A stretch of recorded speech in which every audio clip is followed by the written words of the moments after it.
Sa buong kasaysayan, malinaw ang isang katotohanan. Kapag namatay ang tao, ang katawan ay unti-unting nabubulok at nagiging abo.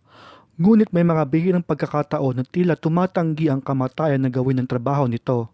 Ang mga taong ito ay tinatawag na incorruptible saints. Sa pananampalatayang Katoliko, ang incorruptibility ay tumutukoy sa mga katawan ng ilang banal na tao na hindi nabubulok matapos mamatay. Kahit walang embalming o anumang paraan ng pagpreserbasyon, nananatiling buo ang balat, malinaw ang muka at sa ilang kaso, mistulang natutulog lamang ang katawan kahit lumipas na ang maraming dekada o siglo.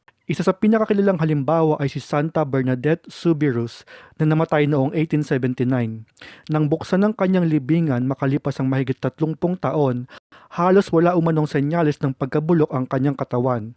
Kinumpirma ng mga doktor na hindi siya naembalsamo, ngunit nananatiling buo ang kanyang laman hanggang ngayon makikita siya sa loob ng glass coffin sa France. Isa pang kapansin-pansing kaso ay si Santa Catherine Laboure. Nang siya ay hukayin makalipas ang 50 taon, natuklasang malambot pa rin ang kanyang mga kamay, buo ang mga internal organs at hindi rin sira ang balat. Mayroon ding mga katulad na ulat kina Santa Rita ng Cassia, San Juan Vianney at San Silvan. Para sa mga nananampalataya, ang pagiging incorruptible ay tanda ng kabanalan, kalinisan ng kaluluwa at basbas ng Diyos, isang pisikal na refleksyon ng buhay na matuwid. Ngunit nililinaw ng simbahan na ang incorruptibility ay hindi otomatikong patunay ng pagiging santo.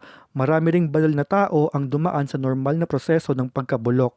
Sa panig naman ng science, may mga paliwanag tulad ng klima, uri ng lupa o kondisyon ng libingan na maaaring nakakapagpabagal ng pagkabulok.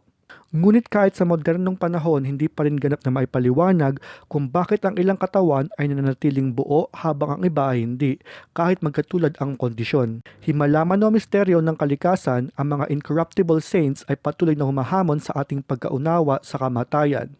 Sila ay nakatayo sa pagitan ng pananampalataya at agham, mga tahimik na paalala na may mga bagay na hindi kailanman madaling ipaliwanag.